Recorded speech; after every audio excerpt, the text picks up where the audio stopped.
প্রিয় দর্শক, আমন্ত্রণ জানাচ্ছি ইয়াং নাইটের সাথে আছি সাদাত হোসাইন।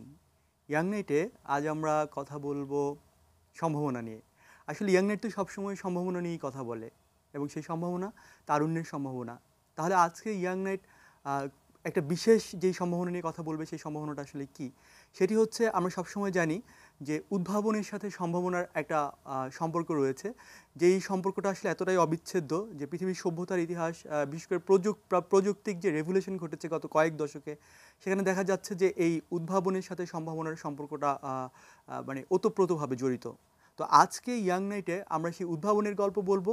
সেই উদ্ভাবন আসলে টেকনোলজিতে উদ্ভাবন, এবং সেই টেকনোলজিতে উদ্ভাবনের কারণে যে সম্ভাবনা তৈরি হয়েছে, সেই সম্ভাবনা আসলে ছড়িয়ে যেতে পারে এবং সুবিস্তৃত হতে পারে বাংলাদেশের সম্ভাবনার গল্পের সাথেও। তো আমরা সেই বিষয় নিয়ে কথা বলবো। আপনাদের সাথে আছি সাদাত হোসাইন, আর আমার সাথে আছেন আজকে স্টুডিওতে নিলয় হোসেন অনিক। নিলয় মূলত তিনি একটি প্রতিষ্ঠানের প্রতিষ্ঠাতা। সেই প্রতিষ্ঠানটির নাম হচ্ছে দ্য টেক ল্যাব। প্রতিষ্ঠানটিও বিশেষ। সেই বিশেষ প্রতিষ্ঠানটি আমরা জানি যে এশিয়ার সেরা 100 স্টার্টআপ প্রতিষ্ঠানের একটি, এবং এটি একজন বাংলাদেশি হিসাবে, একজন তরুণ হিসাবে আমি নিজেও গর্বিত অনুভব করছি, এবং আশা করছি যারা আজকে প্রোগ্রাম দেখছেন তারা ইন্সপায়ারও হচ্ছেন। আপনাকে স্বাগত জানাচ্ছি। Thank you. নিলয় ভাই, আমরা যেটি বলছিলাম যে অনেকক্ষণ কথা বললাম এবং আমি রীতিমতো মুগ্ধ এবং বিস্মিত যে এই বয়সের একজন তরুণ এত অসাধারণ একটা উদ্যোগ শুরু করেছেন, এবং সেটি মাত্র 2 বছরে ছড়িয়ে পড়েছে আসলে মানে বিয়ন্ড দ্য বাউন্ডারি আমরা যেটা বলি। তো সেই জায়গা থেকে আমি দর্শকদের উদ্দেশ্যে আরেকটু বলে নিতে চাই, সেটি হচ্ছে যে দ্য টেক ল্যাব শুরু হয় 2015 সালে। তবে এর পেছনে গল্প রয়েছে আরও অনেক, সেই গল্পগুলোই আমরা শুনবো। আমরা সরাসরি চলে যাচ্ছি নিলয় হোসেন অনিকের কাছে। অনিক ভাই, শুরুর গল্পটা জানতে চাই টেক ল্যাবের, যে আপনার ফ্রাস্ট্রেশনের যে জায়গাটা, সেই জায়গাটা থেকে একদমই। শুরুটা হয় আসলে when I was a kid. I was quite frustrated with the system, basically, in particular education system, basically. So যেটা হয়, so I wanted to do something about it. And যখন আমি when I got into university, তখন হচ্ছে যে আমি আমার টেকনোলজিতে সবসময় প্যাশন আছে।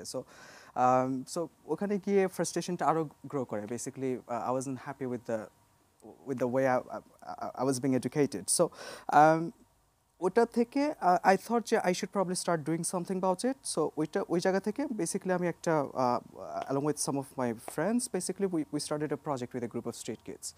So একটু ইন্টারাপ্ট করছি, সেটি হচ্ছে যে প্রিয় দর্শক, এখানে একটু জিনিস আমি একটু ক্লিয়ার করে নিচ্ছি। এই জায়গাটা জানা খুবই জরুরি, একটু স্পষ্টভাবে জানা জরুরি। সেটি হচ্ছে, আমি নিলয় হোসেন অনিক ভাইয়ের সাথে যখন কথা বলছি, তিনি একটা চমৎকার কথা বলেছিলেন যে আমাদের যে শিক্ষা পদ্ধতিটা আছে, সেই শিক্ষা পদ্ধতিটা আমার কাছে মনে হয়েছে অনেক বেশি থিওরিটিক্যাল। বিশেষ করে টেকনোলজি বেসড শিক্ষাটা যদি থিওরিটিক্যাল হয়, সেটি থেকে শিখে সেটিকে অ্যাপ্লাই করা আসলে একজন শিক্ষার্থীর জন্য খুবই দুরূহ একটি ব্যাপার। এবং এখানে আরও একটা কথা বলা হয়েছিল যে যখন আমরা দেখেছি দীর্ঘ সময় আমরা ব্রিটিশ কলোনির অধীনে ছিলাম, এবং তারা কিন্তু আমাদেরকে একভাবে বলতে গেলে প্রযুক্তিকভাবে পঙ্গু করে রাখার জন্য বা ইনঅ্যাক্টিভ করে রাখার জন্য তারা আমাদেরকে কোনো ধরনের প্র্যাকটিক্যাল নলেজ আসলে দিতে চাইতেন না। তারা আমাদেরকে বেশিরভাগ সময় থিওরিটি পড়াতেন, থিওরি বিশেষ করে হচ্ছে ধরেন লিটারেচার পড়াতেন, বাট বিজ্ঞান কিন্তু তারা আমাদেরকে পড়াতেন। এর কারণ হচ্ছে একটি, যে তারা চাননি যে উদ্ভাবনের সাথে হচ্ছে বা প্রযুক্তিক উদ্ভাবনের সাথে আমরা যুক্ত হই এবং আমরা আমাদের নিজেদের ভাগ্য অন্বেষণে, নিজের ভাগ্যের উত্তরণে হচ্ছে নিজেরাই ভূমিকা রাখতে পারি।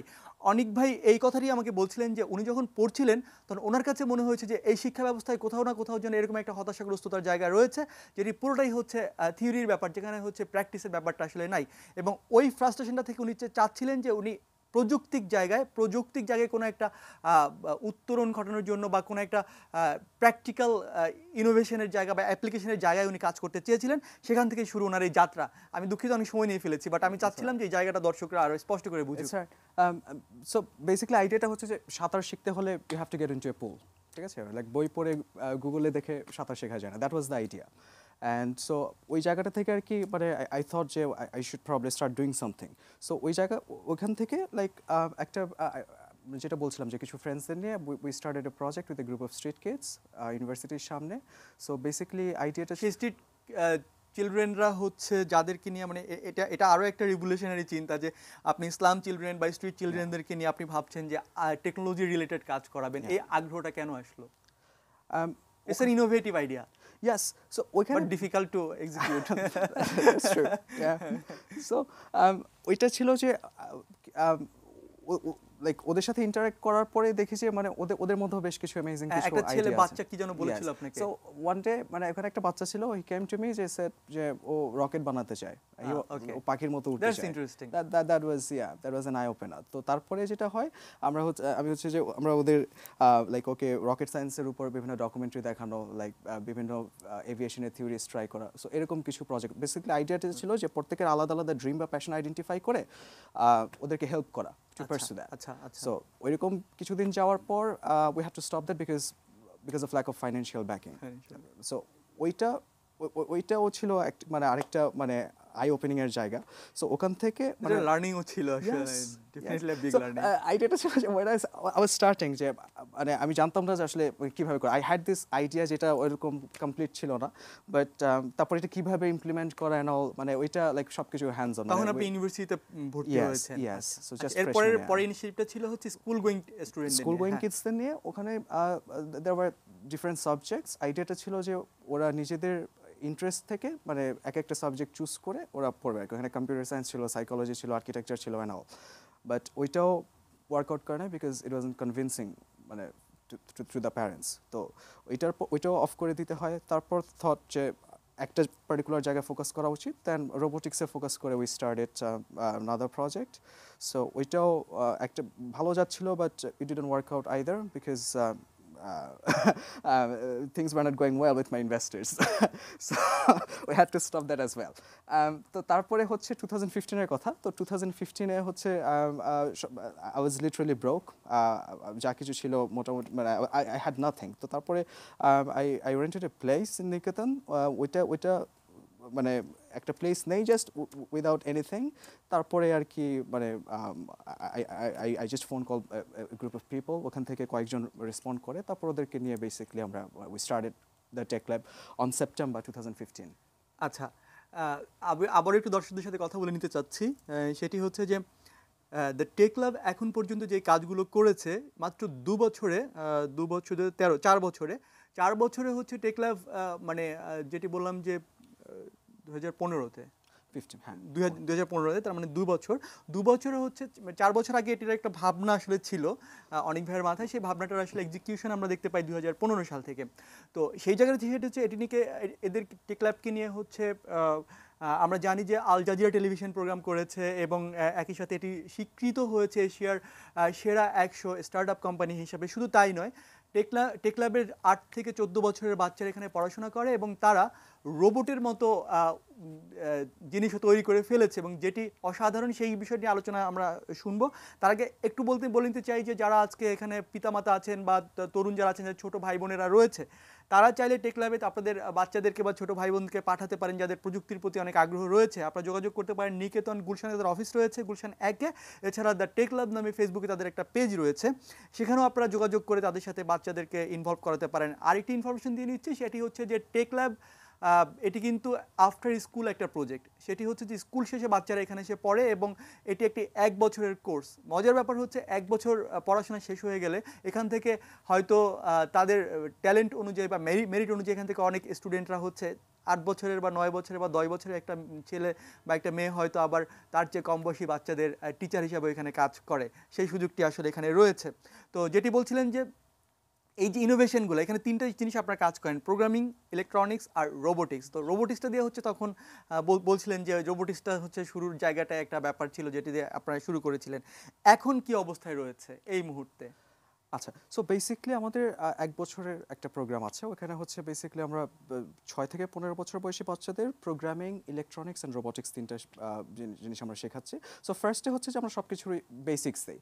তারপরে যেটা হয় মানে we let kids to come up with their own idea. যে আমরা শেখানোর পাশাপাশি, বেসিক দেওয়ার পাশাপাশি হচ্ছে যে আমরা ওদেরকে বিভিন্ন রিয়েল লাইফ প্রবলেমের সাথে এক্সপোজ করি। উই ডু দ্যাট আ লট। তো ওইটার পর যেটা হয়, এক্সপোজ করার পর মানে উই টেল দেম যে আচ্ছা এরকম প্রবলেম আছে, দেখো তো if you can come up with some idea. তো ওরা আসলে তারপর হচ্ছে যে উই মানে ওদেরকে এটা রিকোয়ার্ড যা নলেজ আছে এন্ড এভরিথিং। আপনারা মানে জোর করেন না, কোনো উই ইনসিস্ট করেন উই না? নেভার ডু একদমই দ্যাট। না। Know that was the idea. ওদের ফ্রিডম আছে, ওরা চাইলে যে কোনো জিনিসটা আইডিয়া দিতে পারে, কাজ করতে পারে। আচ্ছা, সো ইটস বাচ্চারা এসে আমাদেরকে বলে যে আমরা এই প্রজেক্ট করব বা এটা করব, এটা করলে কেমন হয়। সো এন্ড আমরা জাস্ট ওই জায়গাতে ওদেরকে মানে হেল্প করি। That's all we do. আচ্ছা, সেটি হচ্ছে যে বাংলাদেশের কনটেক্সটে চিন্তা করলে যেটি দেখা যায় যে আমাদের ছেলেমেয়েরা একটা সময় পর্যন্ত আসলে প্রযুক্তি মানে বিরূপ ছিল বলতে গেলে, যে প্রযুক্তির প্রতি আগ্রহী ছিল না। এখন এই ছোট ছোট বাচ্চারা যখন প্রযুক্তির প্রতি আগ্রহী হয়ে উঠেছে এবং সেটির ক্ষেত্রে আপনারা এটি মানে কাজ করছেন, ওদেরকে প্যাট্রোনাইজ করতে বা নার্চার করতে কাজ করছেন, তো এখন পর্যন্ত এই 2 বছরের রেসপন্সটা কি এসেছে আসলে? আচ্ছা, আমাদের অনেক স্ট্রাগল করতে হয়েছে। ইট ওয়াজন্ট ইজি অ্যাট অল। ফার্স্টে তো হচ্ছে যে মানে আইডিয়াটার সাথে ইন্ট্রোডিউস করানো, এখনও যে করতে হয় না তা না, বাট এখন মানে থিংস ওয়াট ইজিয়ার। সো যেটা হচ্ছে যে লাইক আইডিয়াটার সাথে ইন্ট্রোডিউস করানো, তারপরে হচ্ছে যে প্যারেন্টসদেরকে কনভিন্স করা পার্টিকুলারলি, বিকজ মানে Exactly, আলটিমেটলি তারা exactly. কিন্তু ডিসিশন মেক Exactly. করে। সো এটা টাফ ছিল। তো তারপরে আমরা যেটা করি যে আমরা হচ্ছে লাইক আমরা কিছু ইভেন্ট করি ফার্স্টে, তো ওটার পর ওখান থেকে আমরা কিছু একটা গ্রুপ অফ মানে ইন্টারেস্টেড, এটি একটু ক্লিয়ার যে ইভেন্টটা কোথায়, স্কুলগুলোতে ওয়ার্কশপ করেন যেটা কথা বলছিলেন? ইয়েস, আমরা হচ্ছে বিভিন্ন স্কুলে যাই, এখনো আমরা যাই। তারপর হচ্ছে যে আমরা বাচ্চাদের বিভিন্ন প্রজেক্টস নিয়ে আমরা হচ্ছে যে স্কুলে যাই, বাচ্চাদের বাকি স্কুলের বাচ্চাদেরকে ওগুলো শো করি, ইন্ট্রোডিউস মানে করি। স্কুলে চেষ্টা করেন যে টিচার তারপর স্টুডেন্টদেরকে ইনফ্লুয়েন্স বা ইন্সপায়ার করার জন্য। ইন্সপায়ার করা, ইয়েস। আচ্ছা, এন্ড তারপর ওরা ওখান থেকে ইন্সপায়ার্ড হয়ে লাইক মানে দে এনরোল বেসিক্যালি, তারা জয়েন করে। আপনারা শুরু করেন 7 জন শিক্ষার্থী নিয়ে। Yes, হ্যাঁ। আর এখন কতজন শিক্ষার্থী আছে? এখন আমাদের হচ্ছে যে লাইক রেগুলার 1 ইয়ার প্রোগ্রাম যেটা আছে, ওখানে লাইক আমাদের আফটার স্কুল প্রোগ্রাম মিলে অ্যারাউন্ড 30 মতো আছে এনরোল করা। আর এর বাইরে হচ্ছে আমরা এখন পর্যন্ত যতগুলো ওয়ার্কশপ নিয়েছি, ডে লং ওয়ার্কশপ, ওখানে আমাদের প্রায় মানে ওভার 1000 কিডস পার্টিসিপেট করেছে টিল নাও। 1000। আচ্ছা, এখন যেই জায়গাটা সেটা হচ্ছে যে এটি করতে গেলে আপনি যেটি বললেন যে আমাদের একটু মানে আজকে তরুণরা এখন কিন্তু বাংলাদেশে প্রচুর স্টার্টআপের সাথে ইনভলভ রয়েছে এবং স্টার্টআপ করতে গেলে তাদের অনেকগুলো জিনিস মাথায় রাখতে হয়, যার মধ্যে প্রথমটি হচ্ছে ফাইন্যান্সিয়াল সাপোর্টের জায়গাটা। তো আপনি বললেন যে আপনি নিজের কিছু জমানো টাকা দিয়ে হচ্ছে একটা বাসা ভাড়া করে ফেলে তারপর হচ্ছে এই প্রজেক্টটা শুরু করেছেন। কিন্তু এখন মানে এই সময়ে এসে আপনাদের এখানে আর্নিংটা আসলে কি? যেমন আপনি যেটি একটু আগে পড়াশোনার কথা বলতে গিয়েও বলছিলেন যে আমি এই ইনিশিয়েটিভের কারণে হচ্ছে আমি পড়াশোনার দিক থেকে পিছিয়ে পড়েছি, আমি এখনো পড়ছি। তো তার মানে হচ্ছে আপনাকে এখানে প্রচুর সময় দিতে হয়েছে, ফাইন্যান্সিয়াল সাপোর্ট দিতে হয়েছে। আমার প্রশ্নটা হচ্ছে যে এটি করতে গিয়ে এই যে মানে ফাইন্যান্সিয়াল যে আদার সাপোর্ট নিশ্চয়ই এখন আপনাদের টাকা দরকার হয়, সেটি আপনারা কোত্থেকে পাচ্ছেন? আচ্ছা, স্টুডেন্টদের থেকে কিভাবে টাকা নিচ্ছেন বা এই প্রশ্নটা? সো আমরা শুরুর ক্ষেত্রে যেটা বলেছিলাম যে we have a board of directors, মানে বেসিক্যালি যারা হচ্ছে যে পুরো কস্টটাকে হেল্প করে ইনিশিয়াল ইনভেস্টমেন্ট। আমাদের সাথে আজকে কিন্তু একজন ডাইরেক্টর রয়েছেন স্কাইপে, তার সাথে আমরা যুক্ত হব একটু পরে। হ্যাঁ, এন্ড তারপর হচ্ছে যে আমাদের লাইক আমাদের যে এডুকেশনটা আছে, ওখানে একটা লাইক নমিনাল টিউশন ফি আছে, like for us to like keep pursuing the dream basically. আচ্ছা আচ্ছা আচ্ছা, একটা নমিনাল টিউশন ফি। সো ওটা ওটি দিয়ে আপনাদের কি চলছে? মানে চলে যাচ্ছে? ওইটা প্লাস হচ্ছে যে আমাদের আরেকটা ডিপার্টমেন্ট আছে রিসার্চ অ্যান্ড ডেভেলপমেন্ট। সো ওখানে বেসিক্যালি হচ্ছে আমরা বিভিন্ন রিয়েল লাইফ প্রজেক্টস নিয়ে কাজ করি। সো বিভিন্ন সলিউশনস থেকে শুরু করে প্লাস আমাদের নিজেদের কিছু আইডিয়া নিয়ে কাজ করছি। We are hoping to get into the industry. So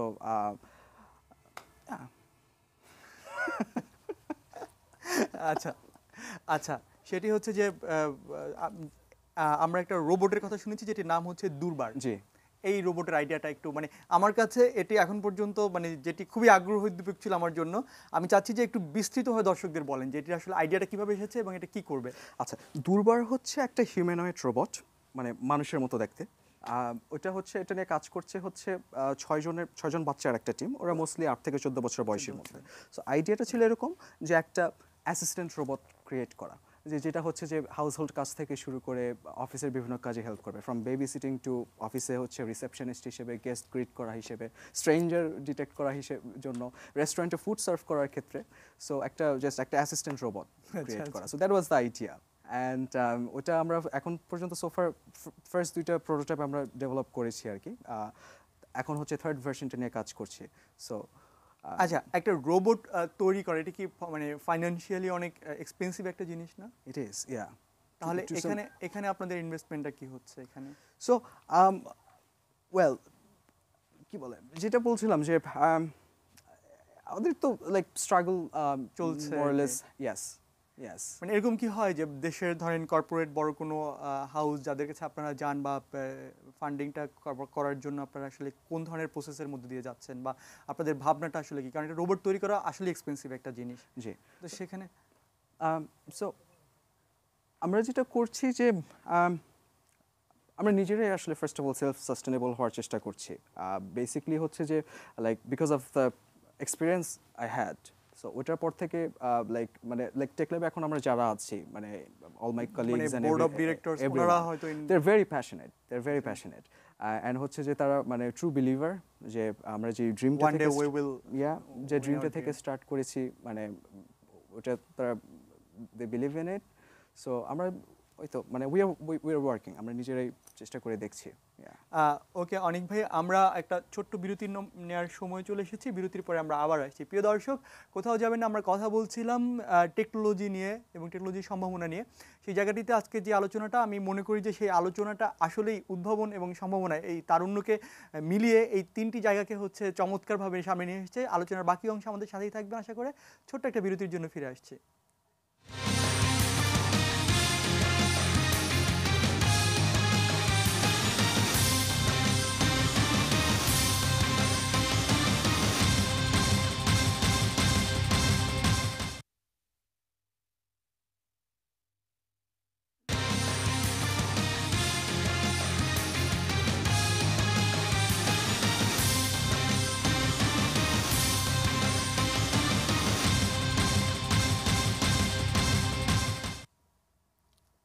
প্রিয় দর্শক, আবার আমন্ত্রণ জানাচ্ছি ইয়াং নাইটের সাথে ছিলাম সাদাত হোসাইন, আমার সাথে ছিলেন নিলয় হোসেন অনিক।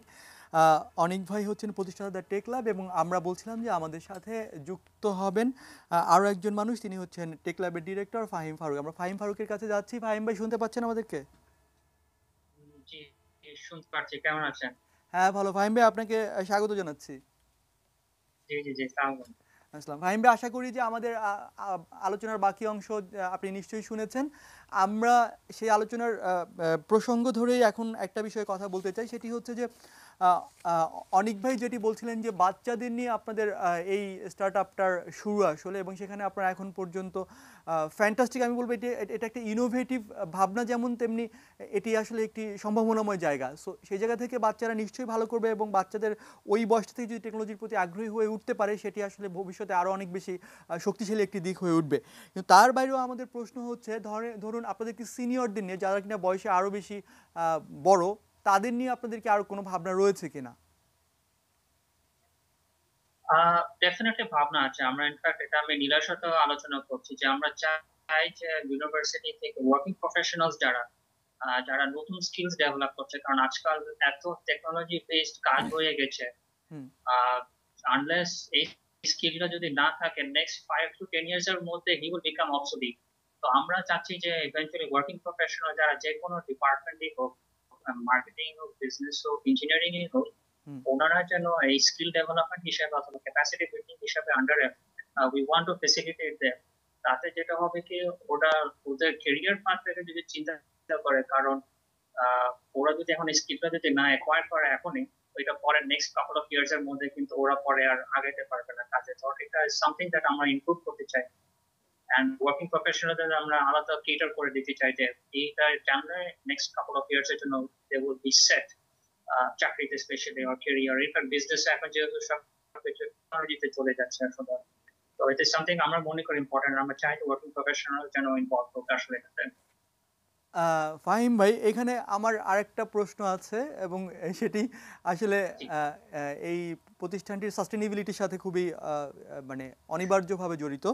সেই জায়গাটা হচ্ছে যে আমরা জানি যে কোনো ধরনের স্টার্ট আপের ক্ষেত্রে সবচেয়ে বড় সমস্যাটা হয়ে দাঁড়ায় যে ফাইন্যান্সিয়াল যে সাপোর্টের জায়গাটা, হ্যাঁ, এবং একই সাথে যেটি হয় যে ওটিকে যদি শেষ পর্যন্ত কমার্শিয়ালাইজেশনের জায়গায় না যাওয়া যায়, তো দেন এটা আসলে ডিফিকাল্ট হয়ে যায় টু সার্ভাইভ। ওকে, তো সেই জায়গাটিতে যেটি আমরা বলছিলেন যে ইয়াও বলছিলেন, অনিক ভাই বলছিলেন যে এখানে বাচ্চারা খুব মানে চমৎকার কিছু উদ্ভাবনী আইডিয়া শেয়ার করে, এবং সেটিকে তারা অ্যাপ্লিকেশনের মাধ্যমে বা একটা অ্যাপ্লাইড বা প্র্যাকটিক্যাল একটা জিনিসও থাকে, যে তারা একটা রোবটের ভাবনা দিচ্ছে এবং সেটিকে তারা বানিয়ে ফেলছে, বা পেছনে হয়তো তারা নিশ্চয়ই এরকম আরও অনেক কিছু উদ্ভাবন করেছিল।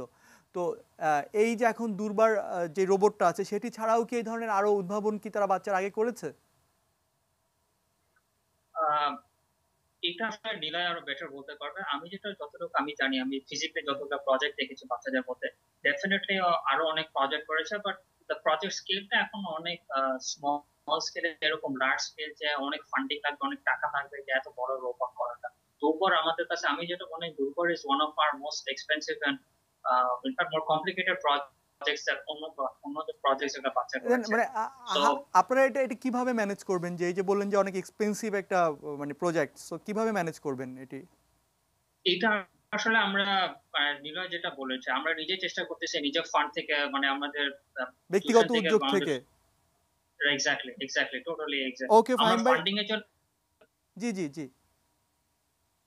না ফান্ডিং এর ব্যাপারটা আমরা যদি মনে করি এটা আরো লার্জ স্কেলে যদি করতে পারি, ডেফিনেটলি আমরা এটার জন্য ফান্ডিং এ অ্যাপ্রোচ করতেছি ডিফারেন্ট কর্পোরেটস। ইনফ্যাক্ট আমরা এটার জন্য, এটা নিয়ে অনেক ডিসকাশন আমরা করছি, আসলে এটাকে আরো যদি বড় করতে হয়, এটা ফান্ডিং এর ব্যাপার, এটা আমরা খুঁজতেছি আসলে অপশন আরো বেশি।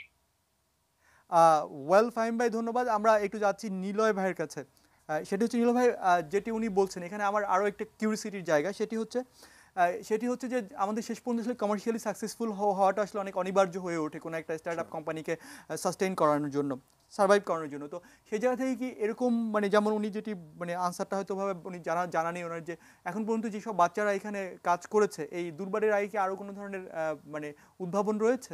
ইয়েস, সো এর আগে অনেক ছোট ছোট প্রজেক্টস সেগুলো ওরা কি কাজ ছিল করেছে। একটু যদি সো বলতেন। যেমন হচ্ছে লাইক মাইক্রো কন্ট্রোলার প্রোগ্রামিং থেকে ওখানে বিভিন্ন সেন্সর কিভাবে ইন্টিগ্রেট করতে হয়, তারপরে হচ্ছে যে ছোট ছোট বিভিন্ন রোবটস ক্রিয়েট করা, তারপরে কিভাবে স্মল এআই কোড করতে হয়। ওয়েল এখানে আরও কিছু জিনিস ছিল, যেমন প্রোগ্রামিংয়ের কথা বললেন, যে প্রোগ্রামিং নিয়ে হচ্ছে ওরা যেমন গেমস, তারপর হচ্ছে মোবাইল ফোনের অ্যাপস, এরকম নানান জিনিস হচ্ছে বাচ্চারা আইডিয়া দিচ্ছে এবং ইনোভেশন করছে। তো এখানে কি এই যে অ্যাপস বা ধরেন গেম ডেভেলপমেন্ট, এগুলোকে কি আপনাদের কমার্শিয়ালি হচ্ছে বাজারে নিয়ে আসার কোনো ভাবনা রয়েছে কিনা? কারণ এটিও কিন্তু আপনার জন্য আর্নিংয়ের একটা সোর্স হতে পারে। ইয়েস, ওয়েল ওইটা ওয়েল আমরা বাচ্চারা যে প্রজেক্টসগুলো করছে আমরা সবগুলোই we try to make sure যে সেগুলোর সাথে যেন রিয়েল লাইফের কানেকশন থাকে। অ্যাজ আমি যেটা বলছিলাম যে অ্যাপ্লিকেশন থাকে। ইয়েস, আমি যেটা বলছিলাম যে বাচ্চাদেরকে আমরা বেসিক্স দিই, তারপর হচ্ছে আমরা বিভিন্ন প্রবলেমসের সাথে ওদেরকে এক্সপোজ করি, তারপর ওদেরকে বলি যে এগুলো সলিউশনস নিয়ে আসছে, তারপর ওরা যদি কিছু ইনোভেট করে, তো ইনোভেশনের ডেফিনেটলি একটা মানে বড় একটা অবজেক্টিভ হচ্ছে যে রিয়েল লাইফে ইম্প্যাক্ট ফেলা। Exactly, right. সো দেখা যায় যে যত প্রজেক্টস নিয়ে ওরা কাজ করেছে, যত গেম, যত অ্যাপ, তারপর যত রোবটস গ্যাজেটস যা নিয়ে কাজ করেছে, ওগুলো সবগুলো রিয়েল লাইফ অ্যাপ্লিকেশনস আছে। সো রাইট নাও আমরা কিছু সিলেক্টিভ কিছু প্রজেক্টস নিয়ে কাজ করছি। We hope like to get into the industry. Okay, that's great. যেটি হচ্ছে যে আপনাদের ফান্ডিং এর ক্ষেত্রে হয়তো এটি বড় একটা সলিউশন হতে পারে। এর বাইরে আরও একটা প্রশ্ন হচ্ছে, দুর্বার যেহেতু একটা মানে লার্জ ইনভেস্টমেন্টের ব্যাপার, অনেক বড় বিগ ইনভেস্টমেন্টের ব্যাপার, সেক্ষেত্রে কি, এবং দুর্বার কিন্তু যেটি আপনি একটু আগে বলছিলেন যে উদ্ভাবনের সাথে হচ্ছে রিয়েল লাইফে অ্যাপ্লিকেশনের বা এটি সহায়ক একটা ইনস্ট্রুমেন্ট হয়ে ওঠার একটা সুযোগ থাকে। যদি থাকে সেটির আসলে মানে গ্রহণযোগ্যতা মানুষের কাছে বা ভোক্তা শ্রেণীর কাছে হয়তো একটা গ্রহণযোগ্যতা বা প্রয়োজন মেটানোর অনুষঙ্গ হিসেবে দেখা দিতে পারে। আমার প্রশ্নটা হচ্ছে যে বাংলাদেশে আমরা জানি কি, ধরেন মানে টু সাম এক্সটেন্ট আমরা কি বলি, ঢাকা শহরে হচ্ছে একজন সাপোর্টিং হ্যান্ডের হচ্ছে প্রচণ্ড অভাব, একজন কাজের মেয়ের জন্য মানুষ হাহাকার হয়ে যায় ঢাকা শহরে। না, দিস ইজ ট্রু থিং। এবং সেখানে বাচ্চাদের আইডিয়াটা হয়তো ওরা এত কিছু ভেবে করেনি, কিন্তু আমার ব্যক্তিগতভাবে মনে হচ্ছে যে ইটস রিয়েলি সামথিং মানে very innovative in a sense. আরেক সেন্স হচ্ছে যে অ্যাপ্লিকেবল, যে মানুষের দরকার যে এরকম একটা রোবট হচ্ছে, যদি কারো পক্ষে সম্ভব অ্যাফোর্ড করা, সে হয়তো তার বাসায় এরকম একটা রোবট নিতে পারবে, যাতে হচ্ছে মোবাইল ফোন অ্যাপসের মধ্যে দিয়ে নিয়ন্ত্রণ করা যাবে। আমি দেখলাম। এবং রেস্টুরেন্টে একজন রোবট হচ্ছে, সে খাবার দিচ্ছে, ওই রেস্টুরেন্টে কিন্তু মানুষ দেখতে হলেও যাবে, মানুষ কিন্তু দেখতে হলে রেস্টুরেন্টে খেতে যাবে, যে রোবটটাকে দেখতে হলে। তার মানে এটা একটা কমার্শিয়াল পারপাস আসলে ইউজ করা সম্ভব। আমার প্রশ্ন হচ্ছে, যেহেতু আপনারা এখনো জানেন না যে এটির মানে জানেন না মানে হচ্ছে আপনারা এখন নিজেদের ইনভেস্টমেন্টের কথা ভাবছেন, বা হয়তো এই রোবটটার ক্ষেত্রে আমি যেটি বলছিলাম, সেক্ষেত্রে কি এরকম কোনো ভাবনা আপনাদের আছে যে আমি জানি না যে এই রোবটটাকে আপনারা কমার্শিয়ালি আগেই কোনো একটা প্রতিষ্ঠানের সাথে অ্যাপ্রোচ করা, যে আমরা এরকম একটা রোবট বানাচ্ছি, এটাকে মার্কেটিংয়ের জায়গায় বা এটার ইনভেস্টমেন্টের ক্ষেত্রে কমার্শিয়ালাইজেশন প্রক্রিয়াকে ইয়েস, আমরা যে এখন থার্ড প্রোটোটাইপটা নিয়ে কাজ করছি। সো আমরা হোপ করছি যে আমরা খুব তাড়াতাড়ি থার্ড প্রোটোটাইপটা শেষ করবো, অ্যান্ড ওটার পরে হচ্ছে যে মানে উইল সি যে এটাকে কীভাবে আমরা ইন্ডাস্ট্রিয়াল ম্যানুফ্যাকচার ওই জায়গাটাতে কীভাবে নিয়ে যাওয়া যায়। সো আমরা এখন থার্ড প্রোটোটাইপটা নিয়ে কাজ করছি। সো ওটা শেষ হলে দেন we'll move into that part. Well তার মানে হচ্ছে আমরা যেটি দাঁড়াচ্ছি, আপনাদের আসলে অনেক অনেক প্ল্যান রয়েছে, কিন্তু হয়তো নানান ধরনের, যেটি আমরা শুনলাম যে অবস্ট্যাকল রয়েছে, যে অবস্ট্যাকলগুলোর কারণে হয়তো অত স্পিডে বা অত দ্রুত হচ্ছে যা সম্ভব হচ্ছে না, বা তাছাড়াও আপনারা অলরেডি অনেক কাজ করে ফেলেছেন। আমার এইখানে আপনি যেটি প্রথম থেকে বলছিলেন যে অনেক স্বপ্ন রয়েছে, অনেক ভিশন রয়েছে, সেই স্বপ্নের কথাটা একটু শুনতে চাই, যে কি কি প্ল্যান, স্বপ্ন এবং ভিশন রয়েছে। Like we have this broad dream যে আমরা একটা হোল নিউ জেনারেশন ক্রিয়েট করতে চাই, মানে বাংলাদেশে and hopefully in the world, যেখানে লাইক জেনারেশনের সবাই হচ্ছে টেকনোলজি ইনোভেট অ্যান্ড ডেভেলপ করতে পারবে। সো আমরা যেটা বিলিভ করি যে মানে ইটস ভেরি অ্যাম্বিশিয়াস। সো যে কারণে হচ্ছে যে মানে আমরা স্লো যাচ্ছি, we are taking time, but মানে আমাদের যত অ্যাচিভমেন্ট থাকলেও যে compared to the vision we have, মানে it's nothing done yet. So we have a long way to go. So যেটা হচ্ছে যে আমরা কি বলে লাইক সো মানে থিঙ্ক যে এমন একটা ওয়ার্ল্ড যেখানে হচ্ছে সবাই টেকনোলজি ইনোভেট করতে পারছে, রাইট? যে regardless of age, background or expertise, because what we believe যে নেক্সট বিগ থিং নিয়ে যদি আমরা কথা বলি in the field of technology, যে এটা প্রবাবলি কোনো প্রোডাক্ট বা আইডি বা সলিউশন হবে না, রাদার এটা এমন একটা ওয়ার্ল্ড ক্রিয়েট করা হবে যেখানে সবাই এম্পাওয়ার্ড, সবাই প্রোগ্রাম করতে পারছে, সবাই সলিউশনটা জানবে, ইউজটা জানবে। আর এটা হচ্ছে যে একটা মানে একটা ইন্ডাস্ট্রির যেটা একটা মানে ওয়ান অফ দ্য মানে যে ওদের ইন্ডাস্ট্রি একটা যে লিমিটেশন আছে যে it doesn't address each and every ones problem, right? যে কারণে হচ্ছে যে আমরা আমরা যতই অ্যাডভান্স হই না কেন, we are talking about AI, we are talking about sending people in Mars, well these are necessary, but এটার পাশাপাশি হচ্ছে যে এগুলো কিন্তু আসলে ম্যাস পিপলের লাইফে আসলে খুব একটা ইম্প্যাক্ট ফেলছে না, I mean particularly in developing countries like us. So আমাদের যেটা হবে যে সবাইকে এম্পাওয়ার করা, সবার কাছে টেকনোলজি। আচ্ছা, তাহলে কি ব্যাপারটা এরকম দাঁড়াচ্ছে যে প্রত্যেক ইন্ডিভিজুয়াল, পৃথিবীর প্রত্যেক ইন্ডিভিজুয়াল পারসন সে হচ্ছে কোনো না কোনোভাবে যারা টেকনোলজি রিলেটেড স্টার্ট আপের সাথে যুক্ত তাদের কাছে সম্ভাব্য ভোক্তা? এই অর্থে যে যেহেতু আপনি বললেন যে প্রত্যেক ইন্ডিভিজুয়াল, আপনারা চান যে প্রত্যেক ইন্ডিভিজুয়াল হচ্ছে গিয়ে টেকনোলজির ব্যবহার জানুক, সে নিজেই এটার সমস্যা হলে সেটি সমাধান করতে জানুক, ইনোভেট করে ক্রিয়েট করতে জানুক, এভরিথিং জানুক। তার মানে কি তাকে শিখতে হবে? Yes. And who will teach them?